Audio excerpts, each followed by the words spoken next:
This is the Alien Podcast on TV Podcast Industries, and we're here discussing Alien Earth Episode 5, In Space, No One. Not a victory for the enemy of reason. What does that mean?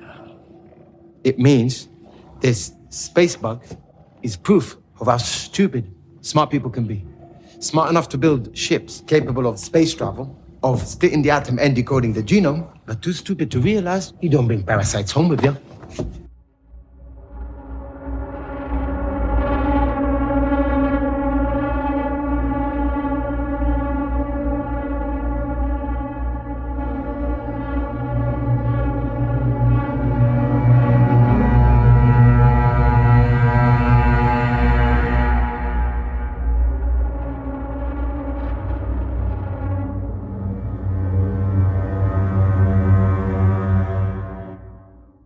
Welcome back, fellow aliens and fellow Lost Boys. This is TV Podcast Industries. This is the Alien Podcast, and we are discussing Alien Earth Episode 5, entitled In Space, No One.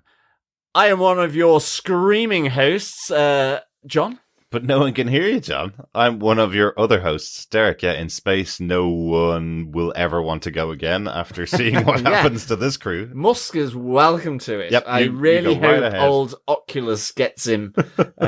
Although, then he hope. No, I kind of want Oculus to have someone nice because I've grown quite fond of. I've grown quite fond of Oculus by the end of this episode. I must admit. I hope the Xeno gets the first taste of Mr. Musk if he ever reaches out to his SpaceX ship. If one ever gets absolutely, if one of them ever gets past the threshold of the planet Earth, he might be on it. You never know. Well, he sent a car, hasn't he? The biggest waste of time and energy that was. But yeah, but it was his money, so I guess that's fine.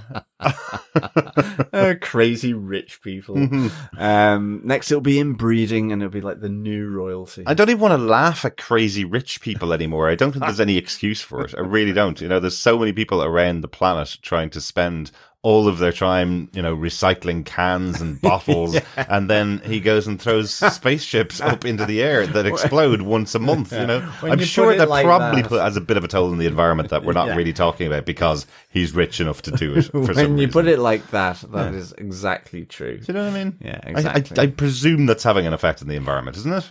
Yes, absolutely. A lot of fuel being burnt to sort of break the Earth's gravity there. And explode a spaceship, which is pretty much all that he's really achieved. And effectively litter outer space with a car. Yeah. I mean, there's a car floating around now.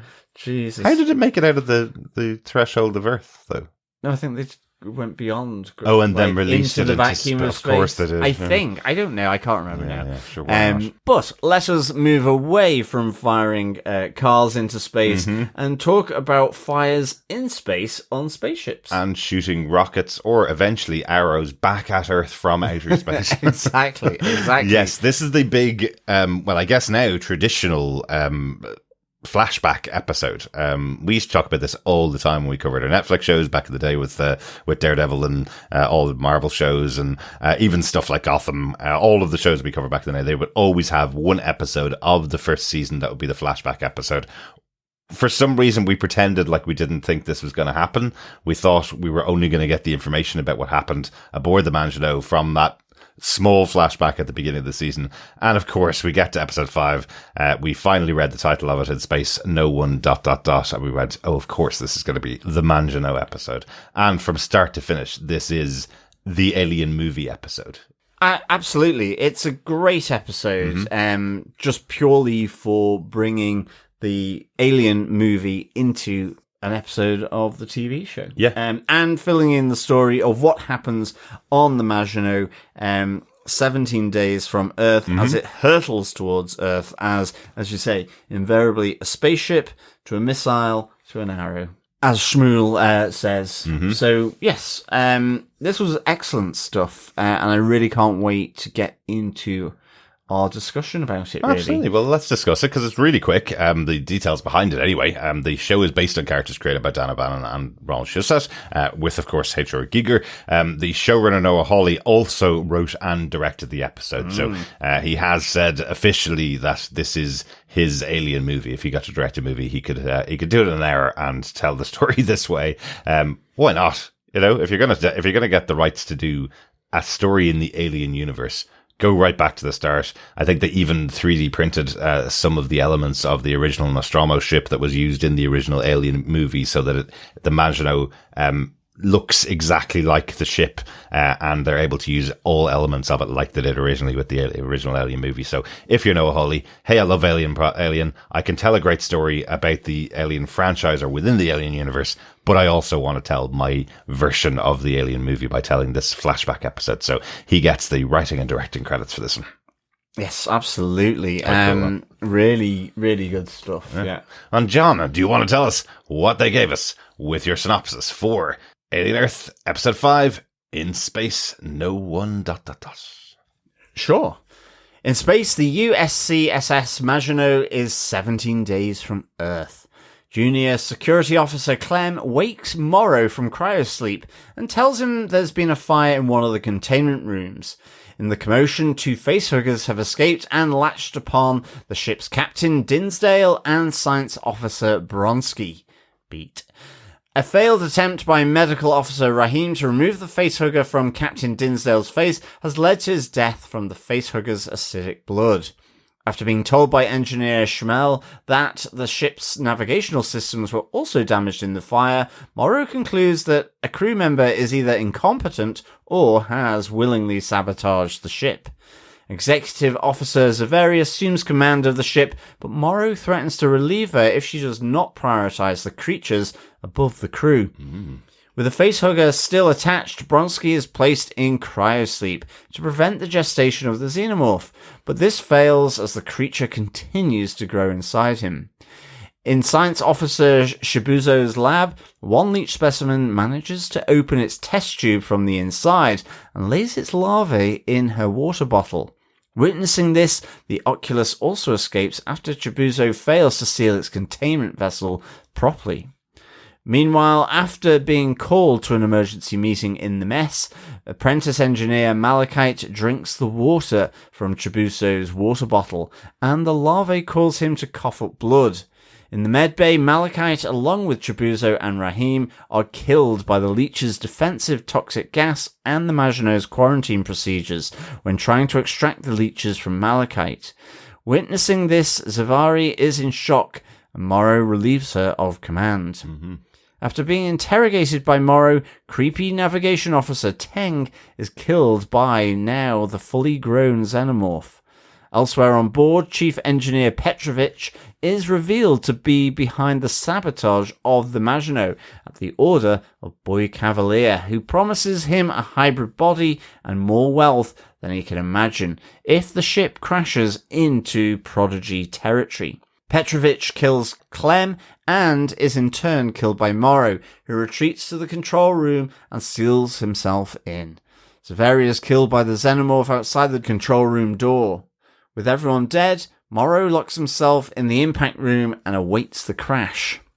Back in the present, Morrow meets with Yutani, reiterating his promise to retrieve the specimens by force and kill Boy Cavalier. Excellent, yes, and there we are back on Earth at the end of the episode, back past last week's episode, and with lots more knowledge about who Morrow is and what he's willing to do to get these specimens back to Yutani.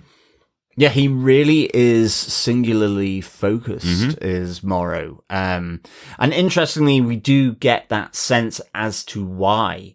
Right at the end, as Morrow has come back in to Yutani in order to, I guess, give a status update to the head of the corporation. And yeah, no, I mean, it's really interesting that he was kind of plucked from the street as a boy who had a withered arm, and I guess that is the reason why Yutani's grandmother, Lady Yutani, I guess I'll call her, said that he was, ferocious in that sense.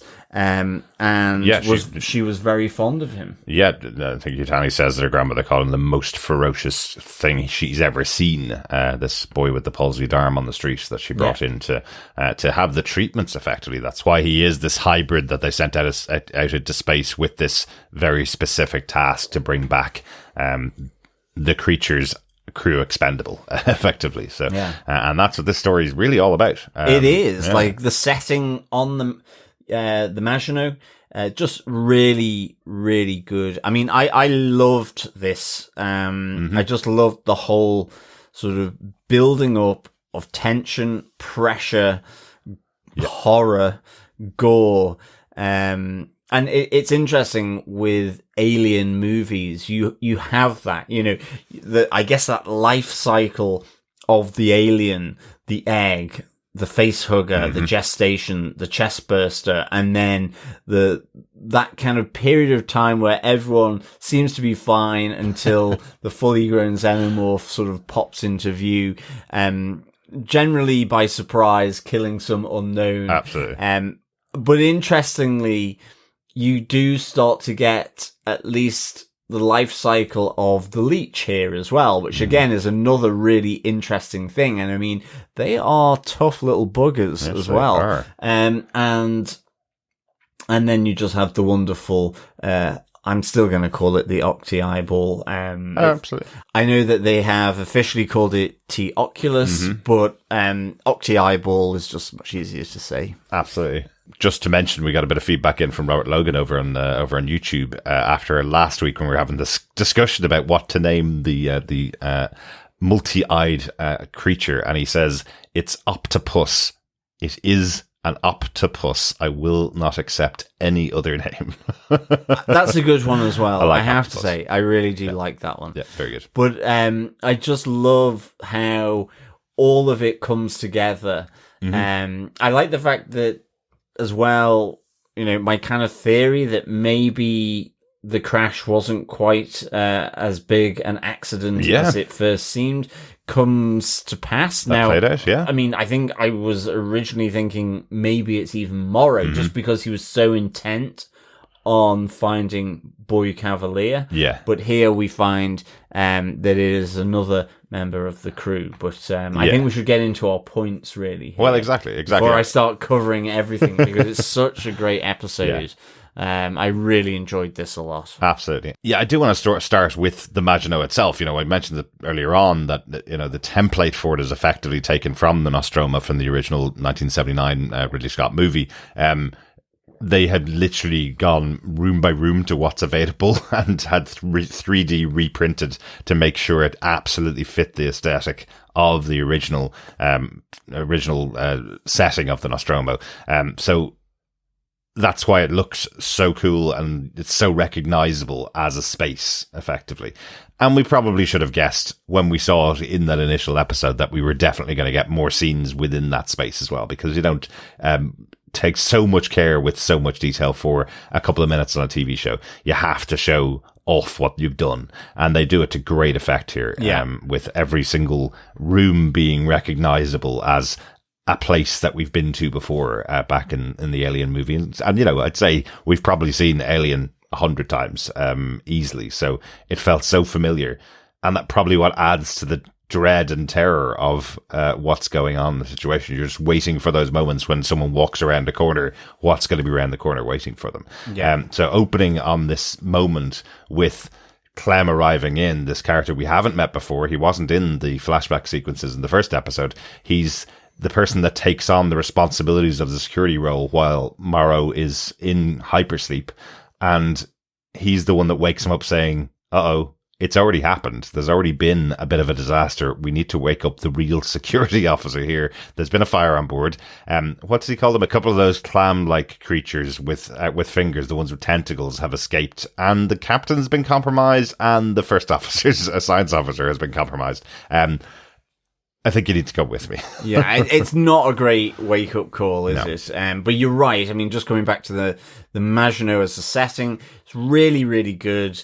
I love how it's massive, actually. The ship's really big. Like, some of those outside shots from space were, I think, the fuel line is exploding out, and you suddenly realize, actually, this is quite a huge ship. Now, most of that might be taken up by the engines and the fuel in order to propel it forward, but nonetheless, it's a really big ship. And sometimes I'm like, oh, do you really get that sense when you're inside it? It feels very kind of claustrophobic, and I think that's because probably the majority of the ship needs to be made up of the fuel lines and all of that, just because it's such a long journey. It is a deep space research vessel. 65 years, yeah. So I do like the fact it's 65 years, and I think it is Rahim who says, and I've been breathing recycled farts.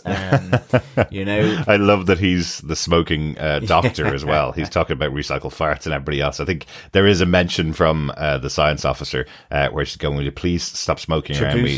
Yeah, this is why I don't eat in the same room as you. And the comment about recycled farts for 65 years, you're kind of going, yeah, but recycled cigar smoke and cigarette smoke for 65 years also could probably piss you off too. Yeah, absolutely. And I mean, I think actually that moves us on to the other sort of our next point really here. That builds the atmosphere so well. And in some ways, it's a little bit, it's distinct from the horror side of it, but it is simply the crew and the crew interaction. Yeah. And there's some really good elements here. I mean, first of all, I just really enjoyed Clem as a character, because you hadn't seen him initially in the first few episodes. This idea, actually, that you have two shifts on board the Maginot is really good. But I think importantly as well, you do get that sense that this crew, or the two crews that operate, in tandem with one another, are really held together by the contract that Yutani or Weyland-Yutani give it. And I think it is to the point of the conversation that you have through Shumail and Malachite, the two engineers, where he says, the contract is not for you doing the work. The work here is standard. It's partly automated. The reward of the contract, and if you forfeit any of it, which always keeps coming up, is because, and he talks about it himself, we've had it from Morrow as well, but that my wife is now an elderly invalid, effectively. I'm not going back to anything. Morrow is the same. We see that his daughter died at 19 in a fire. His wife then, or his estranged wife, again, has aged in the interim. And he's like, Shumail is saying, that is the worth of the contract. That's what they are paying you for, is that you leave your life behind and you miss it, effectively. And it's 65 years is such a specific number. 65 years is the age that most people are supposed to retire at, let's say. So you've left at year 1 and coming back at year 65, right? So you've missed an entire lifetime. And no matter what, you're probably 20 when you're leaving. So even the youngest person that you met when you left would be at least 85 years old when you get back. That's what they're paying for. And it's a really interesting concept. It's the reason why, when you think back to the original Alien, why Harry Dean Stanton character is arguing about them needing more of a share of what they should be getting for their trip out, is because when they get back, there's absolutely nothing there other than what you've made on this trip. And 65 years worth of inflation, technically, as well. So actually, your reward, your payment, has devalued. Maybe. I think it's the other way around. I think you get back and you get paid. Say they don't negotiate what the price would be before you leave, and you get back and that price is useless. I think it's when you get back, you get a percentage of what the cargo that you bring back is worth. The idea is that these are all space truckers. They're traveling around space, picking up things and bringing them back effectively. In this case, it's the creatures that they're bringing back, probably very valuable to Yutani, but to Weyland-Yutani, but all it means, the lower class levels of the ship, which again, I love that they touch on the class levels of the ship, the lower class levels of the ship, like Shmael and his assistant, they'll only get 1/14th share of it, whereas some of the higher members of the team, like the captain and probably even the security officer, will get 2 or 3 full shares of it, which is interesting. Well, that's it. But also insubordination or disciplining is based around forfeiture of a proportion of your payment from the contract. Exactly. Or total revocation of any payment, as Morrow sort of threatens to Zaveri. It's just really interesting. I really do like that. And yet at the same time, Morrow and Zaveri are at loggerheads with one another. And there's a real tension there. There is, but it always comes back, what I love about this, why this is the story of Morrow, it always comes back to, no, the first prime directive that I have is getting the creatures back. Doesn't matter about anybody else. Yeah. And once he has a way in, almost, with the new captain, with Zaveri, he's effectively saying to her, I don't care what your priorities are, this is the only priority. And I have a way in to depose you as captain to make sure that I deliver on my priority. It will always come back to me getting these creatures back to home base. Zavari's worried about her crew. She's worried about effectively her new boyfriend that she's been with for the last couple of months while Morrow has been sleeping in the cryopod. Initially, I thought that was something about the two of them had a relationship. I thought Clem was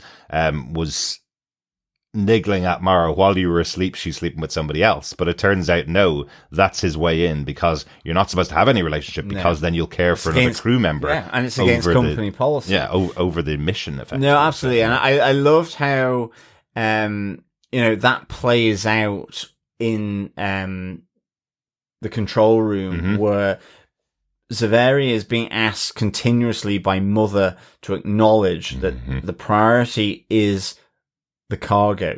And it's acknowledge. If you don't acknowledge, the security officer will replace you. And she acknowledges reluctantly. I think equally you have Morrow where Zaveri is saying, well, I'll go to Mother and get my directive. And he's like, I don't need Mother. My directive comes from Yutani herself. Yeah, you go ahead, talk to the computer. I'll be waiting over here in the security room. Yeah. And it's just like that power play is really, really interesting. Absolutely. Just this crew together is so interesting, I must say. I think my favorite moment of all of them is where Malachite reveals that he probably shouldn't be on this trip anyway. He's like, I don't really know why I'm here anyway. I came to study rocks. It was a biological mission. And Shmael says to him, no, this is the biological mission. A biological mission is exploring creatures. You're thinking of a geological mission. He goes, what? How do you know this stuff? He says back to Shmael. Exactly. But it's even where you see the communication that's recovered in order to find out who is the potential saboteur, and it runs through a number of them. One is Malachite, and he goes, yeah, and I'm an engineer's apprentice, whatever that is. Exactly. It's really good. Yeah. I mean, even I think there's a really great moment, and it's kind of dealt with in subtitles. You might not necessarily hear it, so definitely put the subtitles on, where they've been called for the emergency meeting in the mess hall, in the dining room, the kitchen, whatever, of the spaceship. He's taking the opportunity to get a bit of food in.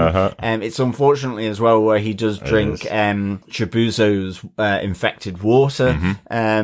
And they're talking about a saboteur, and he's like, is that a Frenchman? And Shmael says it's a bad Frenchman. And I'm like, that is really it's just very particular type of humor. But again, it's just to Malachite, it's like, how and why are you on the trip? And it inferred dues to him. He's survived this far because, you do know that a lot of people have died getting these specimens when you go back to episode 1 or 2. I really thought he was a good comic relief in this episode with his back and forth between Shmael here. So yeah, like that was also kind of nice, that back and forth. I mean, even where Shamel is like trying to convince him about splitting his pie in half because he's got 2 pies, and so it's like, funny. yeah, but the last time I did that, you ate the other one, and it's like, oh, I've tried that already. It's just so good. I love it because effectively Shamel knows how stupid this kid is, and he's going to try everything on him. It's just a fun relationship the two of them have. Shamel here, is a recognizable actor. He's played by Michael Smiley, who we probably know best from Spaced, the original TV show that came from Simon Pegg, Nick Frost, and Edgar Wright, and then he went on and was seen again in World's End. But he's a very recognizable actor, Michael Smiley, and he's a really good comedic actor. He's done loads of other roles as well, but here just him being the most serious character to begin with, because he's the one that delivers the real piece of information to Morrow that sets him on the path knowing this is a saboteur. He's the one that's waiting outside and effectively says someone has taken out our 2 most important systems, the navigation system and the propulsion system. That's pretty unlikely thing to happen. Yeah. And Morrow's response to it going, well, you better get to work, shouldn't you? And Smiley's moment where he's trying to get across how important this is. Yes, of course I'm going to get to work, but you need to know this is much bigger than there being a release of two creatures inside. But we have lost the 2 biggest systems, which is almost impossible to happen. Like, I love it. He says, we were a spaceship and now we're a missile heading towards Earth. Yeah. But even on top of that, he's got no love for this cargo, which is totally at odds to Morrow. And he says to him, despite knowing that, because we saw that kind of interaction in episode 1 as well, between Morrow and Shamel. With the death of the captain, Morrow tells him to get him ready, or tells Rahim, the medical officer. He tells Rahim, the medical officer, to get Captain Dinsdale ready for burial at space, basically, so to fire him out of the ship. Yeah. And Shamel says, it'd be better off if it was both of them. Yeah. Whereas throw both of them out into space. Yeah. Put them both out into space. And what I love about this, because we're so used to dealing with just xenomorphs on these spaceships over the course of most of the series, and what I love about this is, unlike most of the other, one beast in a haunted house story, which is all of the rest of the Alien and Alien versus Predator movies, unlike all of those, Shamel's advice of put both of them out into space actually wouldn't have solved the problem, because there are so many other creatures on board all trying to get their claws into the humans that are there and work out a way to keep themselves living, that it wouldn't have been the solve. He is right. If this had been the original Alien movie and Shamel had been on board and people had listened to him, that would have solved it all to begin with. If you just said, right, John Hurt's character, he can't get back on board this ship like Ripley wanted to do. Yeah. You don't let him back on board, then that whole movie doesn't take place, right? Yeah, exactly. If Shamel's looking at these 2 people and saying, send them off out into space, that would have solved the Xeno problem. Yeah. Yeah? Wouldn't have solved the rest of the problem, which is kind of what leads us on to our next major point. Yeah, in a slightly misleading sense, I've kind of called it a series of unfortunate events, because I actually just love the way it all unfolds, actually. The timing of the events, the different alien specimens that are involved in it, plus throwing into it the actions of a saboteur that Morrow is trying to track down as well. And it just becomes this really kinetic progression that just sort of barrels towards the ultimate ending that we saw in episode 1. And I like how it sort of, it does bookend with seeing the spaceship hit the orbiting satellite or space station and heading towards Earth. But yes, I mean, there's just this series of unfortunate events from that initial fire that breaks out. And I like how you have Morrow going back through the security camera footage and seeing the door to the eggs, where the eggs are being held, has been opened, and you see. Yes, but did you notice that when he went in to inspect the location to begin with, he walks over and closes that door? So he has his initial suspicion from the investigation he does in the location itself, and then goes onto the security footage, sees the door open and is looking for what point back in the security footage that door opened. So again, I love that on screen they're showing you his investigation without really telling you what he's looking for. They're showing his investigation. It's really cool. Also, that's one of the other locations very recognizable from the original Alien. That's where Harry Dean Stanton was killed by the xenomorph hanging from those chains that we see whipping back and forth in these scenes. And you get a little nod back to that as well with Malachite, just after he's drank the dirty water, so to speak.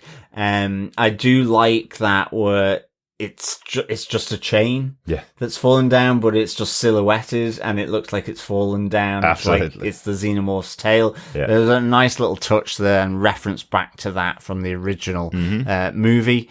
I do like then that you see the facehuggers through a combination of the security footage and sort of in-moment action, where they hug onto the faces of Captain Dinsdale and Bronski beats.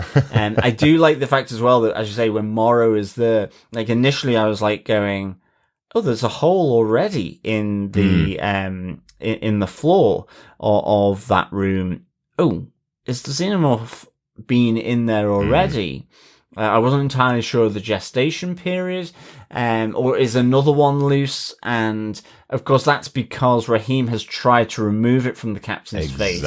And the acid from the actual facehugger, which is pretty brutal actually, has gone through the neck of Captain Dinsdale, and then gone through the floor, or several floors of then the Maginot. So I just really enjoyed this kind of sequence of going from the threat of the eggs and then being opened by the saboteur to the facehuggers through the security footage, and then you get to the chest burster, which to all intents and purposes is done off screen. Isn't this really interesting? I was thinking about this as well after watching it. You know, I think part of the failing of the sequel movies made by fans of the original two Alien movies, part of the failing of them has been the feeling that they have to hit certain beats to make them Alien movies. Well, you know, you have to have the egg opening up and a facehugger attaching itself to someone, because that was the thing I saw when I saw the first Alien movie. And then you have to have the chest burster bursting out of somebody's chest to make it an Alien movie. And what Noah Hawley's done here with all of the elements, every single one of those elements, is gone, well, you can just watch those movies and then come back and watch our show and you'll know what each of those stages are. We see an open egg.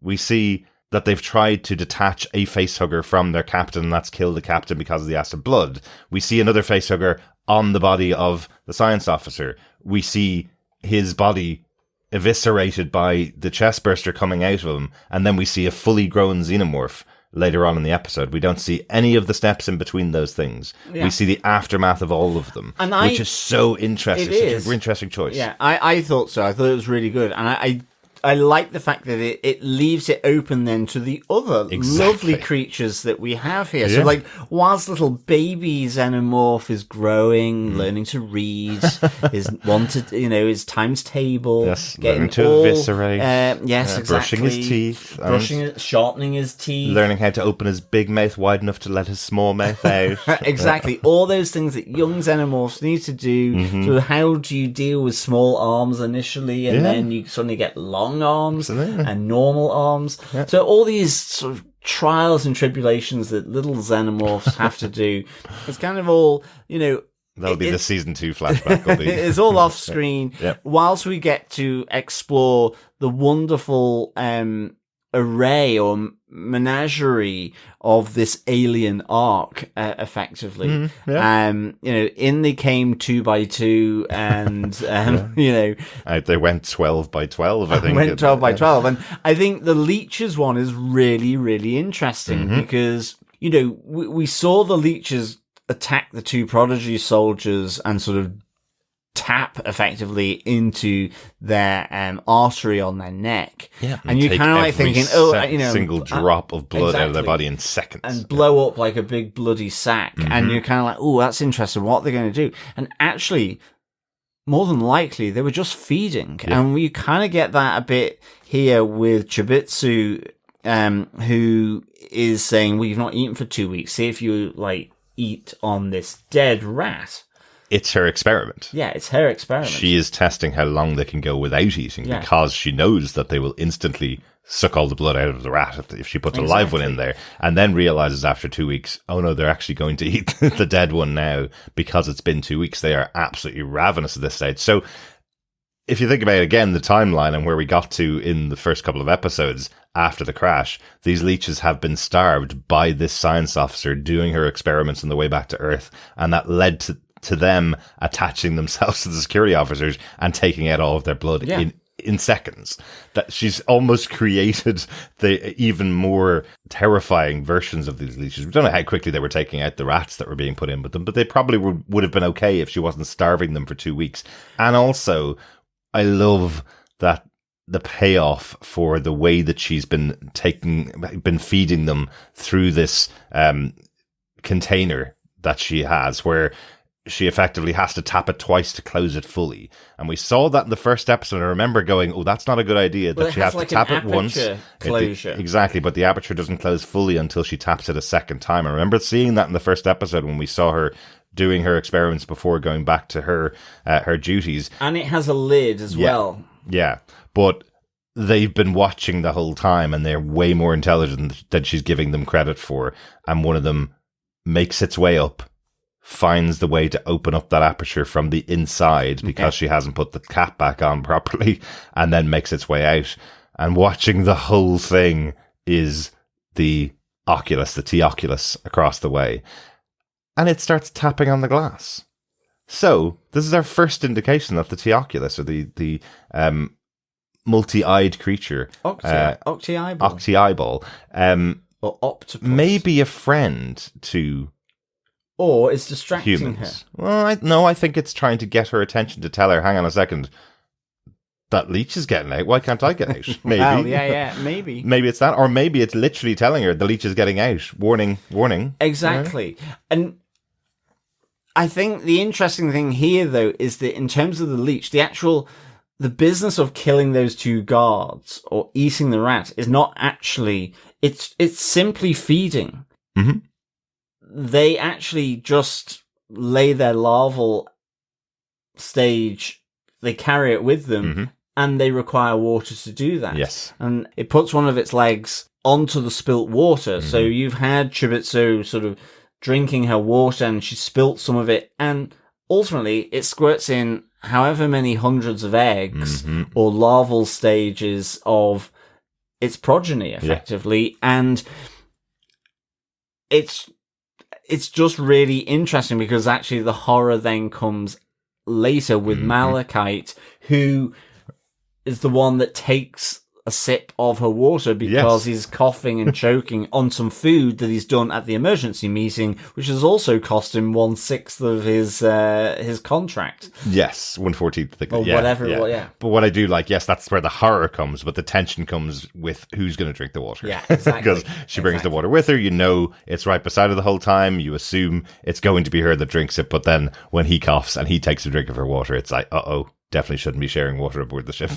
No, exactly. And now here you are. But it's one of those things where, again, I'm sure they've thought about it, and I don't want to think about it too much. But as you say, the leeches that come out, they touch the water. Suddenly that gives them the little burst, and then they're able to drop off their fledglings into the water to make them grow. Human body's 80% water, and the guy's just drank 100 of these things inside his body, and now they're ripping from inside out, effectively. That's why they're trying to help him. That's why he's bleeding from every orifice, is because tons of these leeches are inside his body, until they bring him to medbay, and Rahim and Chibutsu are trying to help him out. And then there comes the point when there's no help that can be done for him anymore, and they have to make the choice to use the ship's defenses, effectively, to take care of this disease that's being spread. And all three of them are dead instantly. Yeah, but I mean, equally, the defenses, the quarantine procedure, the defense of the the sterilizing or poisonous gas to kill the leech doesn't work. Yeah. So, I mean, all these critters are massively robust in that sense. Yeah. Like, okay, it looks like the poison given off by the young tick or leech is the thing that ultimately kills the three of them. Right. Okay, and Malachite has his chest open, but you can see him going into cardiac arrest from the fact that he's also breathing in the poisonous or toxic gas that's been released. That's right. Rahim was trying to take off one of the leeches to keep him alive. It's a defensive mechanism of the young leech to release this gas. And because that gas has been released, then the quarantine procedures come in, and whether that is that all that air it's sealed and the air is vented out, so effectively creating a vacuum, or whether it's some kind of sort of counteracting gas or neutralizing gas, sterilizing gas, whatever it is, but the three of them are dead, and these leeches end up scooting across Malachite's body into the electronics, and you do see a number of them coming up again when poor Clem, the junior security officer, Chlamydia, aka Chlamydia, stop calling me that. I do like that. Is dead, and they go into his wounds. So who knows what they're doing there, and whether that's still relevant to the present day. Well, yeah, but that's where two of them came from to kill the two security guards, right? Wasn't it? Yes, that makes sense. I think. Hard to piece all of it together exactly as to what happened, but it's just one of those instances again where the procedures that are in place to protect the crew didn't work, didn't kill the specimens, may have killed some of the crew. And interestingly, that's also what happens on the side of the facehuggers that have attached themselves to Bronski. The protocol was that he was supposed to be put in cryosleep.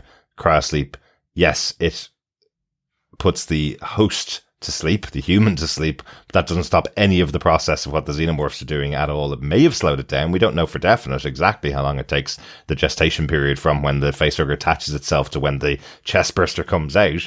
But it didn't stop any of it.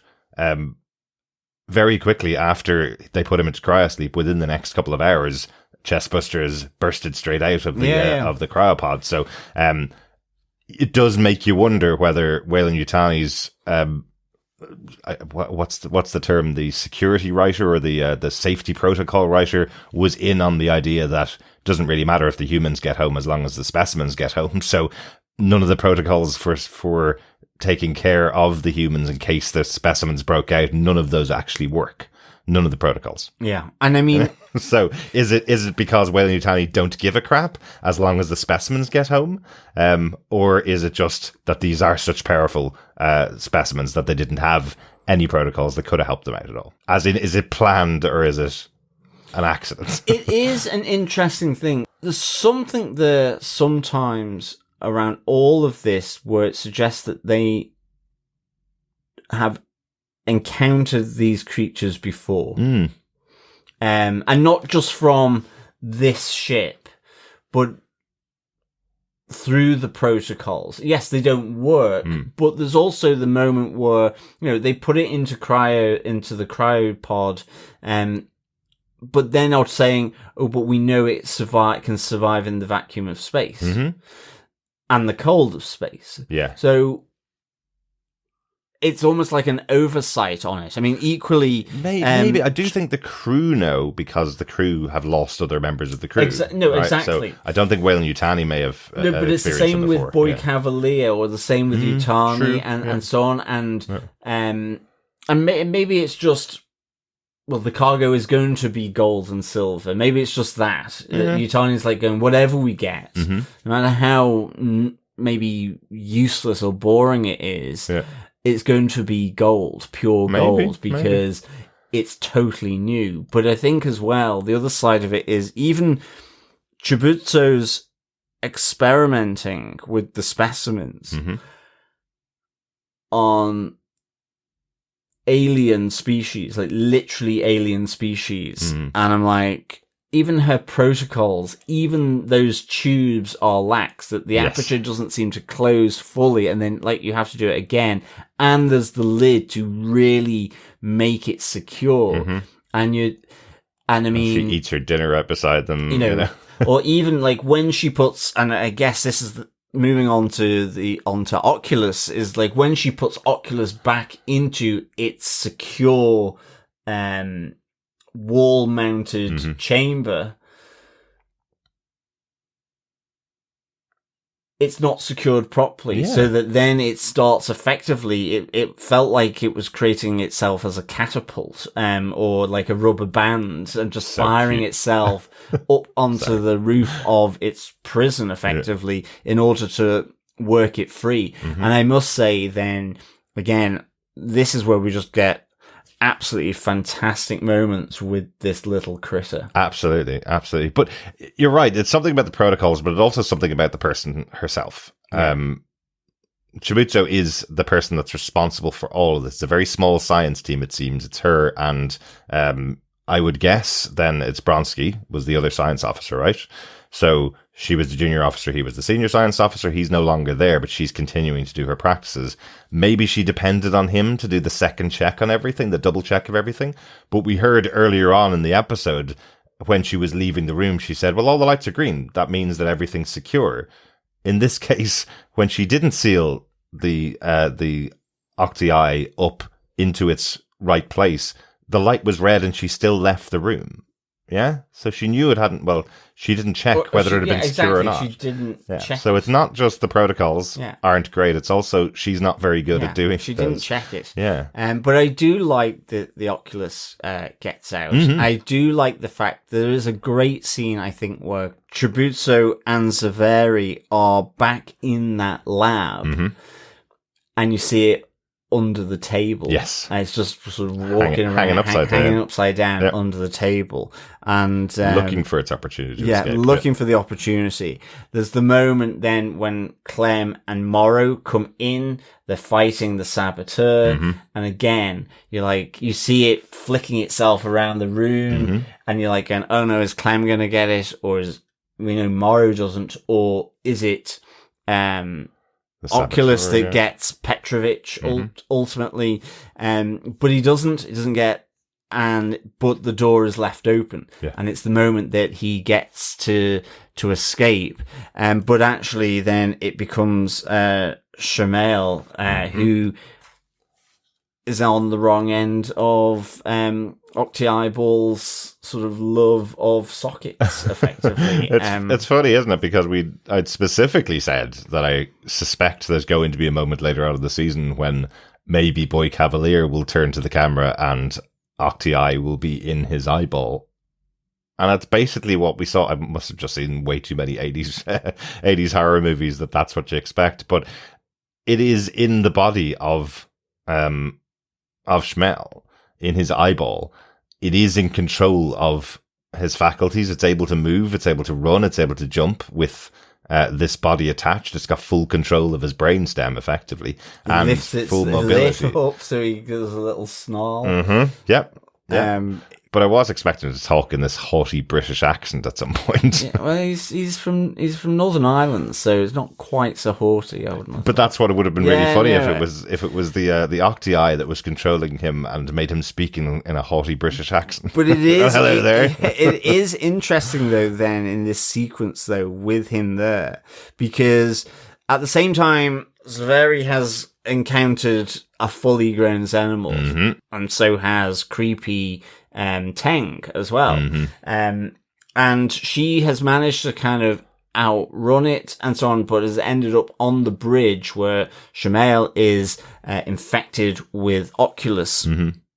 And it kind of does a sound in order to bring the xenomorph back, almost. That's what it seems like. It felt like it was calling, or just making the noise so that the xenomorph is, what's that?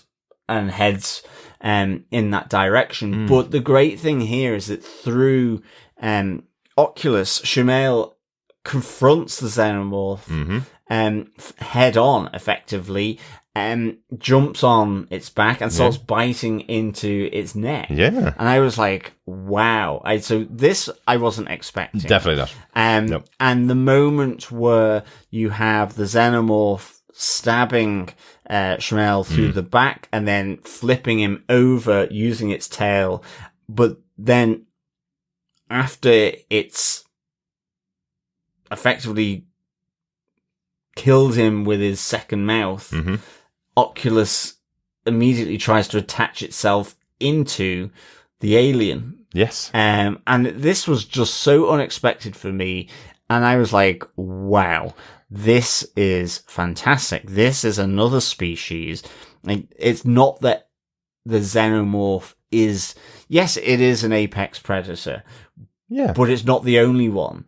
Well, absolutely. You know? Yeah. And I think we kind of think about all this stuff in binary because we weren't thinking about it back when these stories were created back in the 70s. The movie was called Alien. This is the alien. He attacks humans. He kills them all.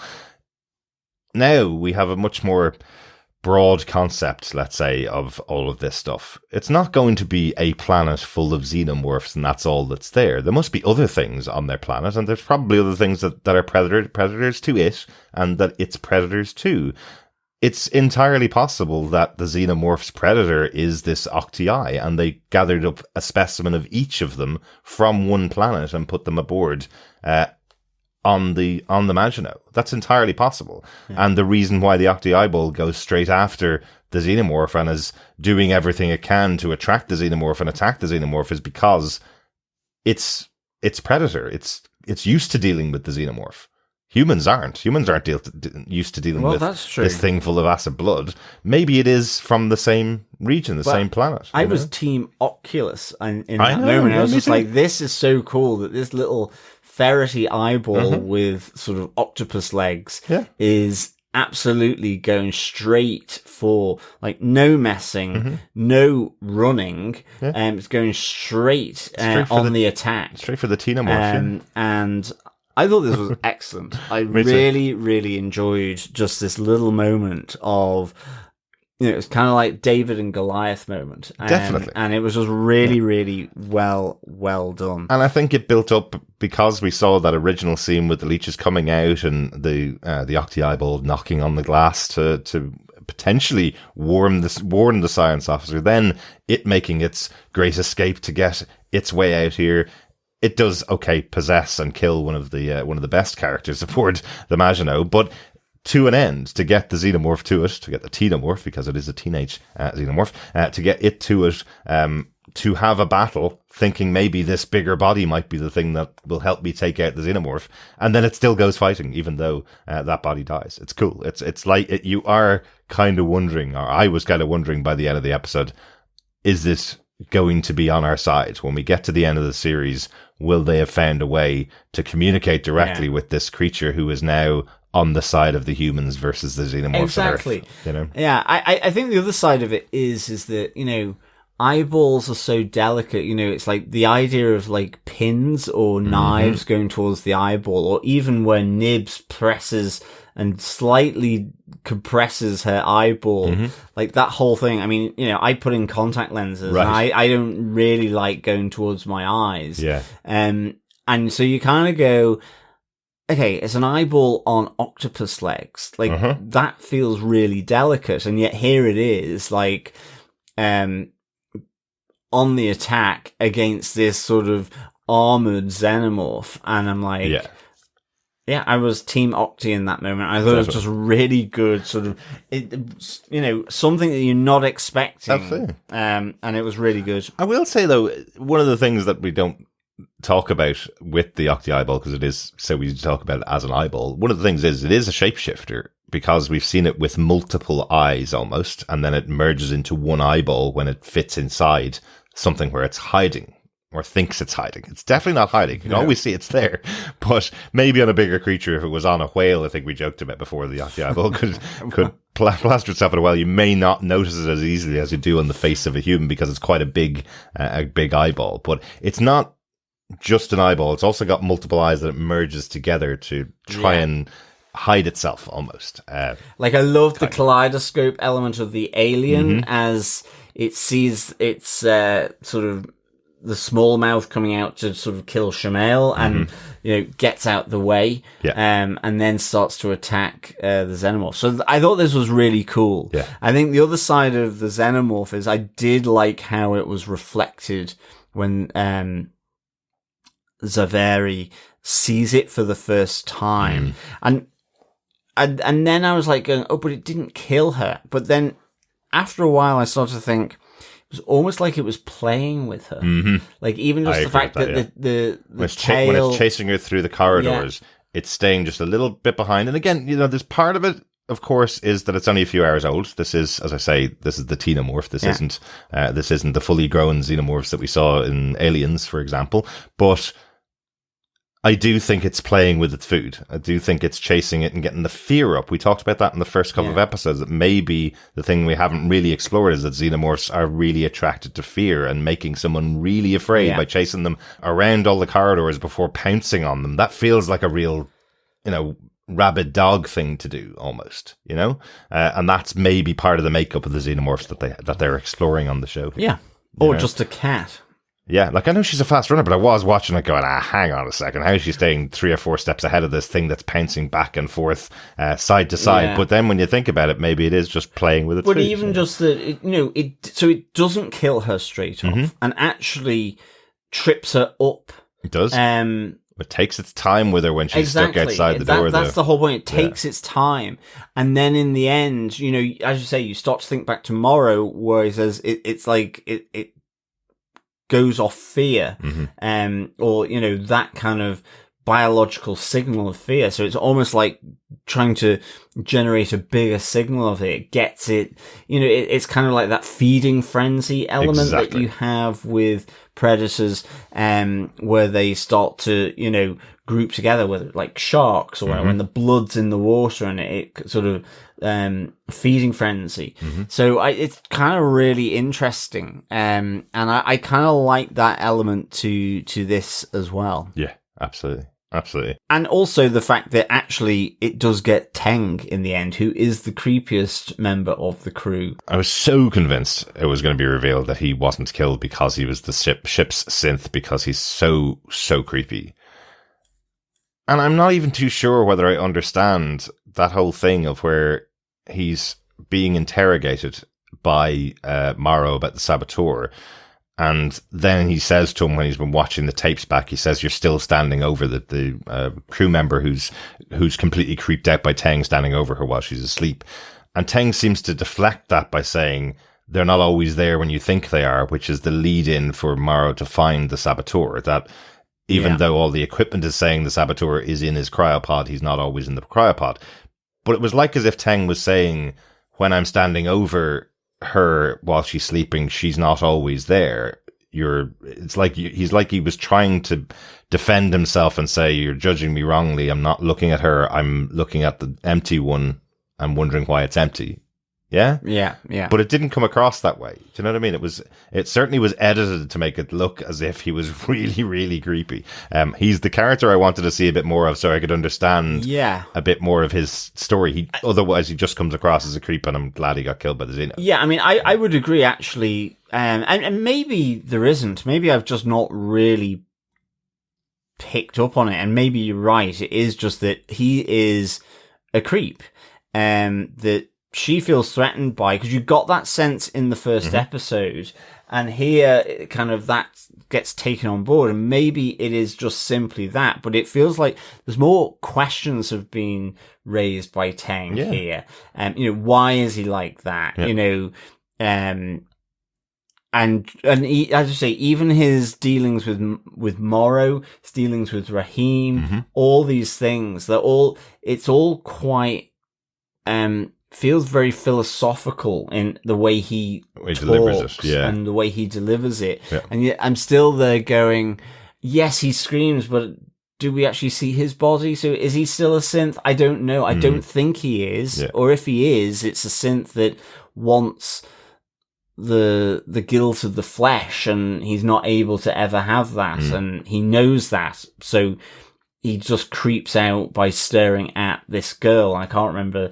the woman's name, but I just feel there's more questions than answers here with Teng that I kind of feel I need to know, actually. Because it felt like there was an excuse there. You think you see me looking over her, but actually I'm looking at the empty case of the person you think is there. He's the saboteur. I know all this information. You know, I thought it was something like that. Maybe he was working with the saboteur. And that kind of brings us on to that point about Petrovich, the saboteur. There is a person responsible for everything that's happened here. He's the one that set the fire. He's the one that released the facehuggers.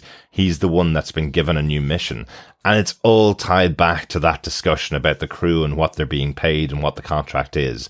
There's a person on board, Petrovich, who's really unhappy with the idea of what he's going to get when he gets back from this trip. Shmael had made the point that some of them don't get paid enough for living out the rest of their lives when they return to Earth. Most of them will have to take on other jobs and go back out into space again. And because you've severed ties with the connection with your family and friends by being out in space for 70 years, you probably go, right, I'll go back out for another 70 years. When do you actually go back to Earth and reap those rewards and live out the rest of your life? Will you ever get enough money for that? And Petrovich is one of these people who's realized while he's been away from Earth, when he gets back, he's probably not going to have enough to set himself up.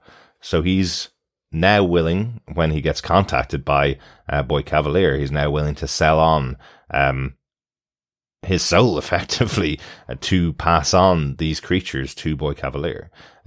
Does Boy Cavalier contact him first? Do we know that, or do we just see a bit of the conversation between the two of them? We just see the communication, and... Because I just didn't even think about it. Of course there's going to be communications from Earth into space. This is, I would suspect that Boy Cavalier has hacked this Weyland-Yutani ship coming back to Earth and found out there's a substantially worthwhile cargo on board, or wealthy cargo on board that he wants to get his hands on, and he'll contact anyone in the crew and offer them money, because that's the Cavalier attitude that he lives by, right? It is, but it's that notion of industrial espionage, getting the IP, the copyright, or the R&D. Yeah. And so this idea that either... and we don't know for sure with Petrovich, because ultimately Morrow's interrogation of him is quite quick and ends off with his retractable knife in his back because he's being shot at by him. So, I mean, it is ultimately in a standoff. And I mean, in that sense, Petrovich has quite a nice line that he says to Morrow, where he says, "They want their monsters, well, here they come," which is a great line from Petrovich, as he's got sort of the tip of Morrow's retractable knife sticking out of his chest. Because even like this is the whole reason why everything's happened on the ship and everything's happened so far is because Boy Cavalier has contacted this person, or at least has been in contact with this person, has made the offer to him, has set the path of the ship to come down in the lands of the Prodigy, basically, and has also told him, well, if you die on the way down, because he questions that, what happens if I die on the way down? It's like, well, that's your loss, effectively, if you die on the way down. So that sets Petrovich killing everybody around him. He's specifically guns down Clem. I was wondering why he was going so much for this kid, why he wanted to kill him, because he needs everybody dead so he can take the only escape pod, I guess, even though it stays on board the ship. The impact room. There's only one person that will survive a crash of that magnitude, and it's the person in the impact room. It ends off being Morrow, but Petrovich wants to make sure it's him. That's why he's going around killing everybody he possibly can as the ship careens towards Earth. I mean, I think as well, Boy Cavalier, first of all, he has that quite matter-of-fact response. Cavalier, John, that's where his name came from. If Petrovich dies, but equally, he is actually promising him something that he doesn't know that it works yet, and if it does, he's kind of suggested it's primarily should be done on children, not on adults, because it can't be done on adults. Because exactly. Yes. And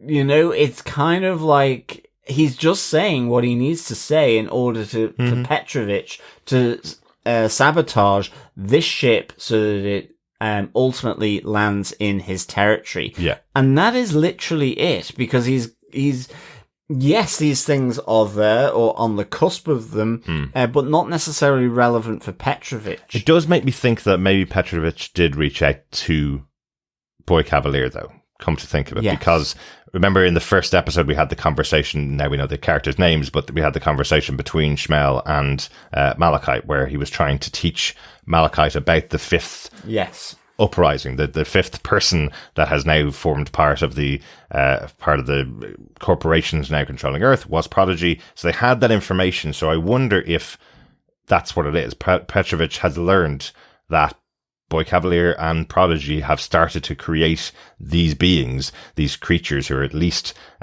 he could have his consciousness transferred into the body if he gives them to Boy Cavalier, because he says when he gets back to Earth, he's going to be old. Yes, Boy Cavalier can give him more money than he can possibly imagine, but he has no relatives, he has no descendants, he has nobody that it would pass on the money to. So he wants a body that will live on while he's able to spend the money that he's getting as well. So he gets the offer of the two things. It's more wealth than he can possibly imagine, and also a body that will allow him to spend the money that he gets to. That's kind of the two things he wants, because he doesn't really want to go back, have 10 more years of life and live them out with money. He wants both things. So I think that might be it. That's the explanation. That's I think he's the one that contacted Boy Cavalier then. And just the glee on Boy Cavalier's face that he may be getting a glimpse into all the stuff that Weyland-Yutani have access to. And as we keep saying, all the rest of the Alien movies are sequels, and we've never heard of Boy Cavalier. We've never heard of Prodigy again. We've heard of Weyland-Yutani. So, this is the worst decision Boy Cavalier ever made, and probably ended Prodigy as we get that story told over the next season. I guess so, but then we haven't heard of the other ones either. Well, exactly. Yeah, we haven't heard of the other ones, because there's a commitment made at the end of this episode, the final point that we have, which is Morrow returning to Weyland-Yutani. It's a short point, a short moment. We've already talked about, the full backstory of Morrow is laid bare in this episode. He was a kid with palsy in one arm, taken from the street, given the enhancements by Grandma Yutani, sent out into space on this mission. His mission is to bring back the creatures, and he comes back talking to this granddaughter in Yutani, saying to her, "Do not deal with Boy Cavalier. I know what he's like now. Your lawyers will do nothing. You need an army to go in there. Yeah. I will absolutely guarantee you will get all of your creatures back, and I will kill Boy Cavalier as well." And he says, unless by lawyers you mean soldiers, we have to do it my way, to Yutani. And that is ultimately infiltrate and kill the Boy Cavalier. Because she goes, well, he's agreed to arbitration. It's in the hands of the lawyers now. And then she says, give him what he wants. Exactly. So she'll probably keep up the cover story. I'll say will have a little legal negotiation between Yutani and Cavalier next week as maybe cover. Because if you remember his discussion that he had with Slightly when he's getting Slightly to put a human's face in front of the egg that's there in the Prodigy Neverland, he has told him he will find his way in there. So Morrow has a plan for getting in there and getting out with the creatures by the relationship and the conversations he's had with Slightly. So this is his way in. Maybe, as I say, with the cover story that Yutani is going to meet up with Cavalier, or at least the lawyers are going to meet up. And while he's in there, he's going to hopefully, in his mind, take care of Boy Cavalier as well. Yeah, and yet Kirsch does know about not necessarily the plan with Yutani, but he knows about his infiltration into the mind and audio devices of Slightly. Yeah, Kirsch knows about everything. He's been able to listen in and watch it all. And you do wonder, again, as we mentioned, Boy Cavalier has everybody implanted with cameras. So what Kirsch knows, Boy Cavalier knows, I guess. Absolutely. You know? Potentially. It's a possibility. He said, always think of me as someone that's one step ahead. Yeah. So I guess we'll see how that plays out as we go on. But John, any other notes, any other things that we haven't talked about at all? Not really. I mean, I've missed something for sure, but I think this is just a really good episode. Yeah. I have no more notes at all here. I think from start to end, this is a real class episode. It's full of tension, full of pressure, full of action. And it reveals more about some of the main characters here, or reconfirms just how obnoxious they are in relation to Boy Cavalier. So, like for me, I would give this 5 xenomorphs out of 5. Very good. I just think it was really, really cool. Oh, I absolutely. enjoyed every minute of this. Not just the xenomorph stuff, but the new creatures as well. And the sort of just the interactions of the crew. You know, that notion of being, as Rahim says, stuck in a metal tube for 65 years, breathing recycled farts. Just the pressure of that in and of itself. It's bad enough doing a flight to New Zealand. Exactly. I mean, even Zaveri and Bronski, they had a sexual relationship just because you get lonely out here. It's, it's so long. It's so isolating. Yeah. And I love how that just, you see, in some cases, it's just that the crew gets on one another's nerves. Yeah. It's, is Teng the way he is because, well, they're in the 65th year of this. And he's just gone bananas and obsessive or whatever. And then you have Malachite and Shamal, which I just thought were great, in a sense, light relief, even though Shamal, also isn't.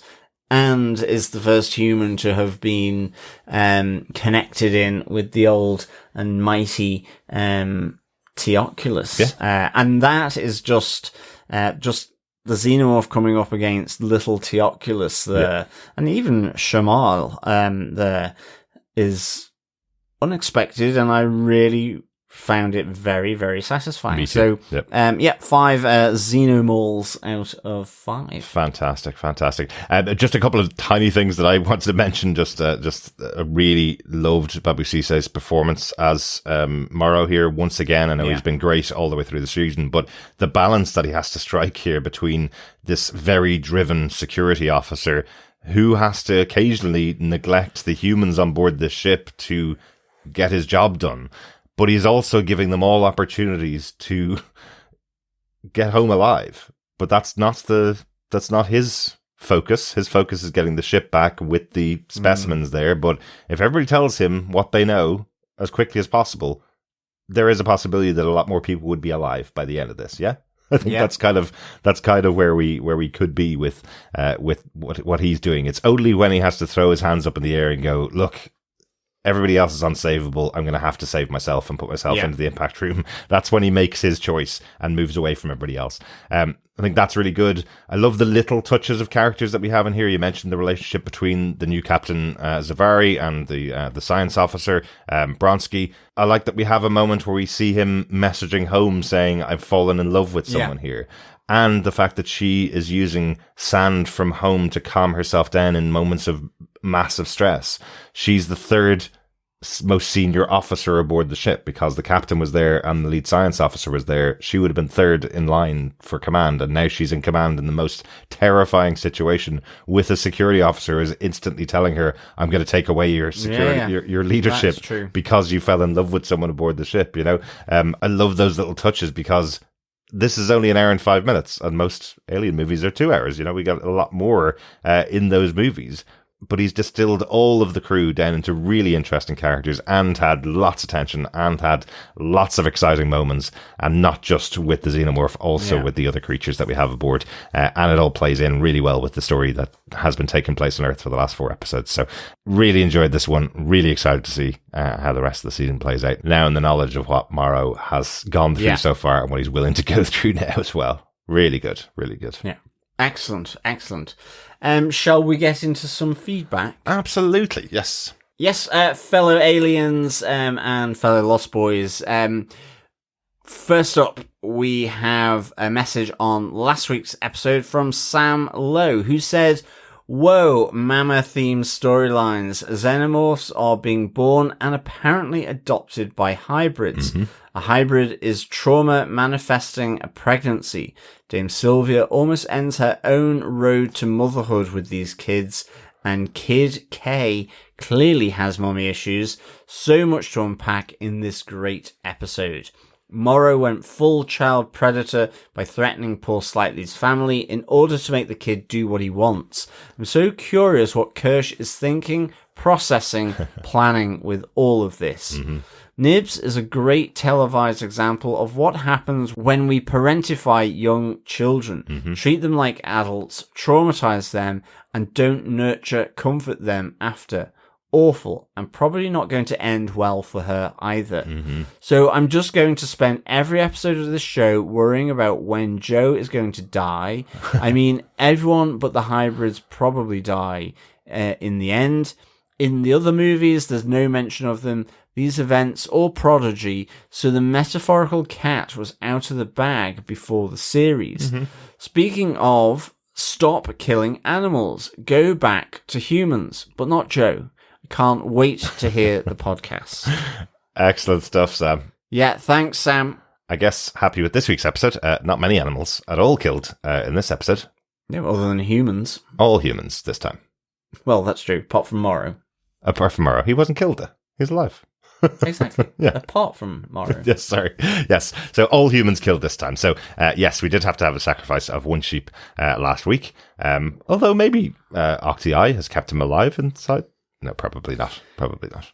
At least in a corporal sense, I guess, in a physical sense. But when does a sheep stop being a sheep? Is that the question? I mean, I guess there's not much going on in a sheep's brain anyway. Don't know. Well, given they can roll over and die because they can't get back on their hooves. Yeah. Anyway, so I guess Octi Eyeball is not going to learn too much other than that crows are not friends of sheep when they're on their back. Well, true. Yes. But it was another moment when he realised that he can make something stand on its hind legs, just like he did here with Shmuel. So, yeah, exactly. Yeah, so I guess he's learned that from before. But you're totally right that last week's episode, the idea of having Nibs as a character, believing that she has a child, that she's pregnant inside, that is talking about what has been done to her in such an interesting way without really speaking to it. She's been completely neglected, been put in an adult body, been treated like an adult, all of them put into really dangerous situations, and they're all 8, 9, 10, 11, 12 years old. And, it can't be overstated that they were all going through terminal illnesses. So in some cases, they may have all been almost institutionalized in hospitals for 3 or 4 years and traumatized by all of that, and then just left alone. No family, no friends, nobody to talk to except each other about the situation, and having someone like Boy Cavalier telling them all that they're all just data being transferred into a body, that's gotta traumatize them. Yeah. And she also had the most traumatic experience, which was being attacked, she thought, by Octi Eyeball. Yeah. That's a 9-10-year-old kid, Yeah, exactly. So no wonder she's going through what she's going through. Definitely. I hope as well, Sam, you enjoyed the podcast, and I hope you enjoyed this week's episode as well. So, keep sending in your thoughts. It's really, really appreciated. Absolutely. We also got an email in from Coffee and Vodka who says, "Greetings, fellow Final Flight defenders. How do you honour the original without copying the original? You turn the xenomorph into an almost buried lead. Betwixt a couple bugs, a saboteur, a pervy lurker, a tunnel vision cyborg, and a ship hurtling rudderless to Earth. However, I still found the most murder-worthy threat to be Malachite. Zero impulse control and calcified stupidity. On a more positive note, it slotted in perfectly to the story and placed Boy Provocateur right at the centre of the plot. Not that I'm on anyone's side in this, but I cannot wait for Morrow to get armied up and spank Cavalier, but good. 5 tang outs catatonic captains, and extraterrestrial tussles out of 5. Peace and take care. Coffee and vodka. Good stuff. Coffee and vodka. Yes, I think we're all looking to see how Cavalier ends up here. Yeah. And isn't that just a great indication of how this character has been portrayed, really, by Samuel Blanken? He's just so obnoxious. He just absorbs all the hate. And exactly to Coffee and Vodka's point, I'm not on anyone's side here, except for the kids. I want the kids to get out alive, obviously. But, you know, if they die, or if we learn that they are just data in the body of synths and they perish by the end of the series, that's awful. But it is Boy Cavalier that you want to die. I'm not on Morrow's side, definitely. I'm not on Kirsch's side either. I'm not on anybody's side here. But I do want to see Boy Cavalier get what's coming to him. Get a comeuppance, yeah. And I mean, I kind of was on Malachite's side. I had a little soft spot for him. I know you're absolutely right about the impulse control and the stupidity, but I don't know. There was something there. I know they go into cryopods and cryosleep for the long journeys. It's 65 years, but you know, how old was he when he started? Because there will be a few birthdays that he would have had whilst on the ship. But absolutely. And you have Shmuel, you know, trying to give him some classes around certain things. But even that mix-up around biology and geology, it's quite a massive mix-up. It is a huge mix-up. But is it just inherent stupidity, or is it that actually, because he's been schooled whilst on this ship? I don't know. Entirely possible. I do wonder, have a soft spot for him. Like, I don't think he's out of the cryopods for 65 years. Of course, that's not the case. But I do wonder whether he was supposed to be spending much more time out of the pod than Shmuel was. You know, he would take on more shifts because he's younger, and he would live more life on the ship than in the cryopods. And maybe that was the same with Clem, the second in command for the security officer, that he was much younger as well, and he was supposed to be living more time outside of the cryopod than Morrow was, for example. Yeah, that's true. So to them, it's only 5 or 6 years away, whereas to the kids, they're away for 5 or 10 years, you know? Yeah, and I think, had a soft spot for Malachite, because it was funny, and the interaction between him and Shmuel was just really good. Absolutely. Absolutely. Great stuff. Thanks, Coffee and Vodka. Thanks, Coffee and Vodka. Over on Facebook, Dr. Bob Phillips says, I now can't wait for the boy K to get justice served upon him. Hear, hear. Brilliantly placed flashback episode, giving us peeks into the life cycle of the aliens without any sort of exposition dump, and heightening the pathos of the ship-wide slaughter. Battle of Alien versus Octo-Orb, I did not expect. But why shouldn't two utterly different predatory creatures find each other fairly annoying? Absolutely. Also, cryopod design, dignity could have been far better preserved without those window fronts which appear utterly decorative. I blame the pervy patriarchy. Well, or maybe just Teng. Maybe Teng is the designer of this. He just wanted to look in.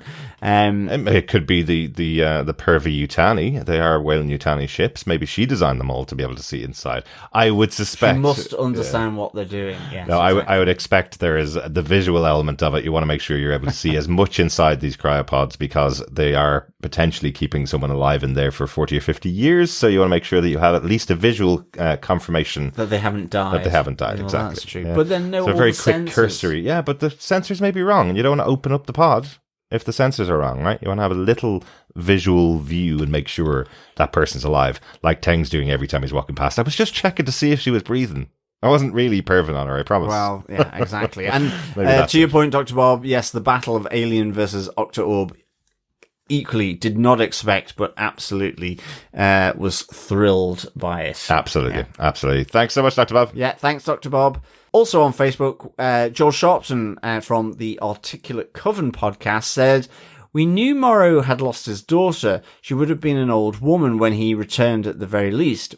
But to see he lost the very reason he had gone on the mission, giving her a good life, one assumes, makes him so much more sympathetic. I'd figured we'd get a backstory on the ship and crew eventually, but this was better than I had ever imagined. Absolutely, yeah. Thanks, Joel. Weirdly, I was actually going to talk about that when I said why I loved Babu Ceesay's performance in these scenes. You know, we saw moments with him with his young daughter on the beach in Thailand when he's telling her, for the rest of your life, effectively, look out into the stars and you will see me. I am out there. And then we see the note to him when he's reading all of the communique that's been sent to him over his lifetime in cryosleep while he's been away.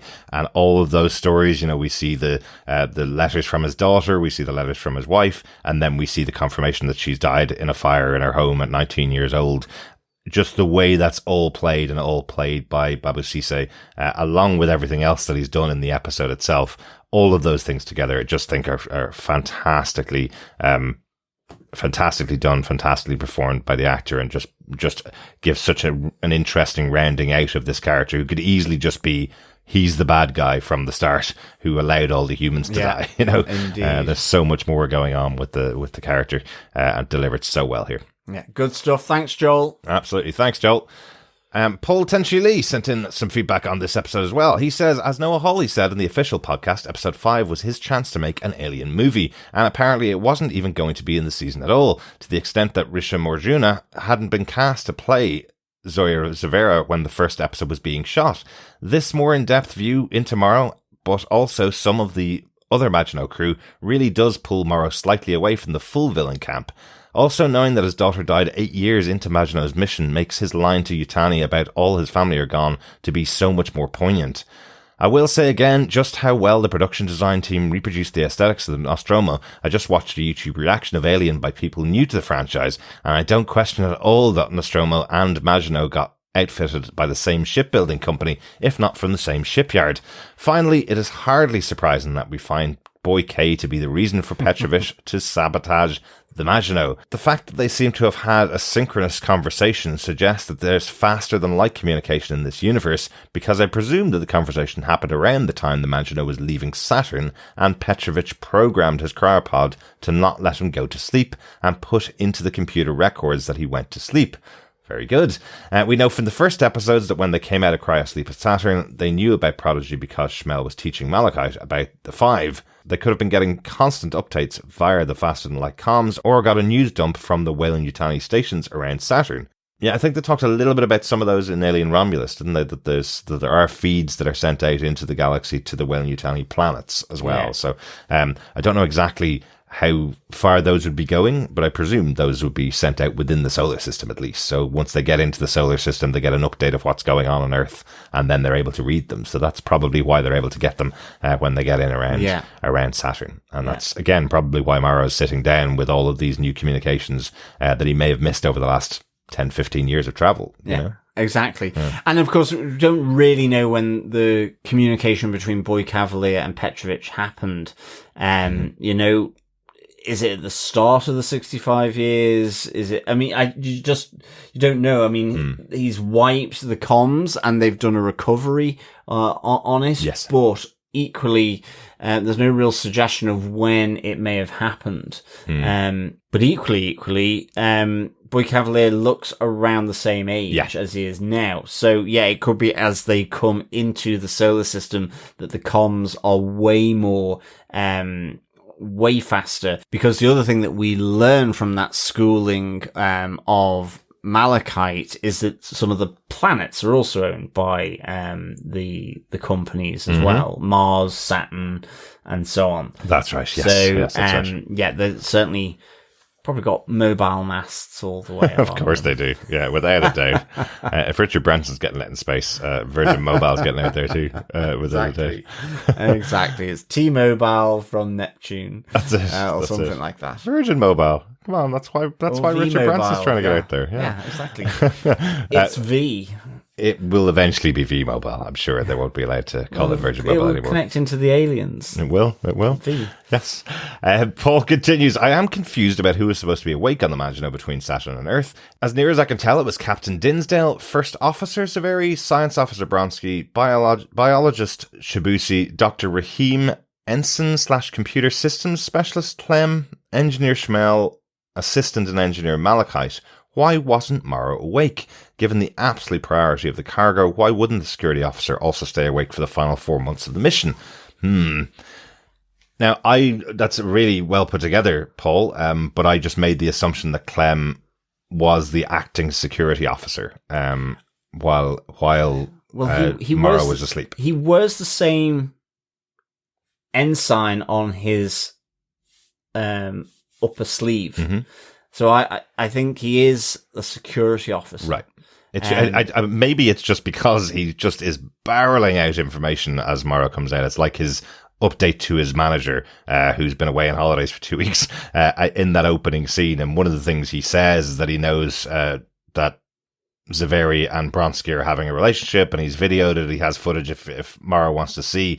And part of that, I thought, was that it was voyeuristic of him to be videoing two people having sex, because he calls it vanilla sex anyway, but I have it if you want to see.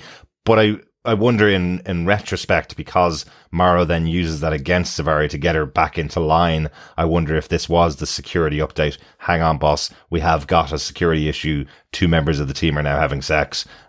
You need to know about this immediately after getting out of the pod. Before you even deal with the aliens on board, there's another security issue you want to know about. So that was my feeling, that's the reason why Morrow wasn't awake. And also, if Morrow's awake for the full 65-year mission, he'd be dead by the time they get back to Earth, right? I think that's it. I think ultimately what we've got is intergalactic shift work going on here. And I mean, that shift work possibly could be like a couple of years at a time. Yeah. And I know what you're saying and why isn't he awake, but equally there's a saboteur. So actually it's Clem, even though we've been calling him the junior security officer, is when he is awake and Morrow isn't, he is the security officer for the ship. That's what I think so, yeah. I think it's that. And yes, then you have a debrief and a brief when they move back and forth. Yeah. So I guess that's it. And even with the captain and the medical officer, so you hear that Petrovich is Samael's equivalent as an engineer, the engineering officer. Yes. And he should be asleep, but he's not. Yes, exactly. So that thing in episode 1 is where you have the crossover happening. Yes. And they all go back into cryosleep and he's being woken up at this point. And we did hear in episode 1, when Morrow was going back into his cryosleep, we did hear him tell somebody, maybe it was Clem actually, I'll have to go back and watch, but I just didn't recognize him this time when we saw him, but he definitely tells someone, wake me up before everybody else when we're getting back into Earth, the space towards Earth, wake me up before that. We thought that was him enacting his plan to crash the ship into Prodigy territory.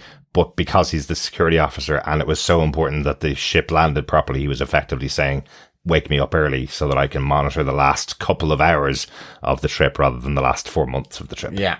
I guess. Or the last month, a couple of weeks, whatever it was that he asked for. He does say wake me up before everybody else because that's where I thought, that's the reason for the sabotage. Yes. Yeah. Exactly. But it turns out the sabotage was being done by somebody else and he was involved with that. I think he's just waking up the last couple of weeks rather than the last couple of months. So there, I think we've worked that one out there. Yeah. Well, potentially. Yeah. Hope you can see that line of thought there. Rambling thoughts there, Paul. Finally, Paul says, I think Morrow must have more cyborg parts than his left arm. He opened the somewhat welded shut door to the bridge by pulling up with the mechanical arm. If that arm was grafted to regular bones, muscles, tendons, and ligaments, the rest of his body would have been seriously injured during that action. That suggests that his bones and major muscles had to have been replaced by synthetic versions. That makes an awful lot of sense to me. It does, yeah. Even the fact that he has a knife and a blowtorch up his arm, which means he's got some kind of gas canister somewhere. Yeah. Unless it's in both of his butt cheeks. Just feeds from his butt cheeks. Maybe he's more cyborg than we actually know. And certainly mainly because at the moment we haven't seen him naked or anything, so we don't know whether that kind of faded look of his cyborg arm is the same, say, down his left side. Maybe, his palsy was affecting his left side. Oh, so the entire left side of his body. I get you. Yeah. Like we know the arm is. He mentioned that he had a palsied arm, so we know that's a replacement. But remember, we also saw him attach connectors to his head and download all the information off the Maginot's computers when he was talking to Slightly that first time back in episode 2, I think it was. So yes, there's definitely more enhancements to his body than just an arm. He's more machine than man now. Yes. I think. Probably what you'd say. When is a machine not a machine? Again, that conversation with Slightly might get a bit further elaborated on as well. Mm-hmm. Absolutely. Well, that's it for the feedback for this week. Thanks so much to all of our wonderful listeners for all of your thoughts. You can email us to feedback@tvpodcastindustries.com if you have any thoughts on the episode so far, or pop on over to our Facebook group at facebook.com/groups/tvpodcastindustries. And in there, there's spoiler posts for each and every episode of the show as they're released. Next week, I think we're going to be following another 80s movie, John, are we? It sounds like it, doesn't it? Yes, it is Alien Earth Episode 6, The Fly. Someone's going to try and be transported and end off being merged with a fly. Well, wouldn't that be something even more horrific to see? Or is that a description of one of the other beasties that we haven't really spent any time with, John? Whoa. I've seen a few winged in some of the other sort of containment cells there.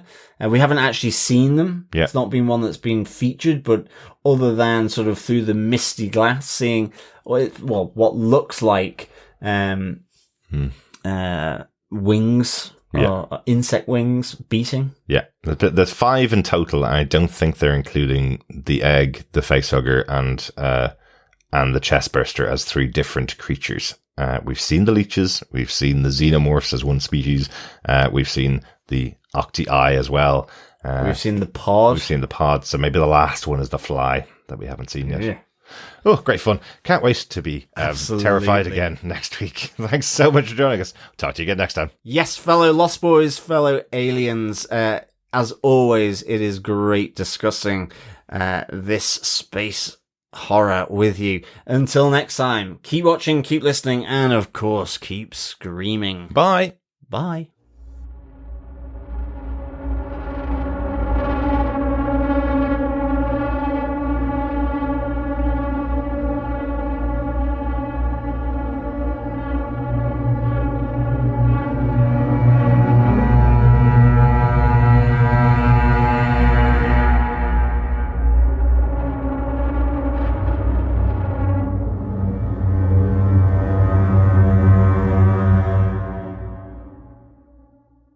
"17 days from Earth as it hurtles towards Earth as you say, invariably a spaceship to a missile to an arrow." Exactly.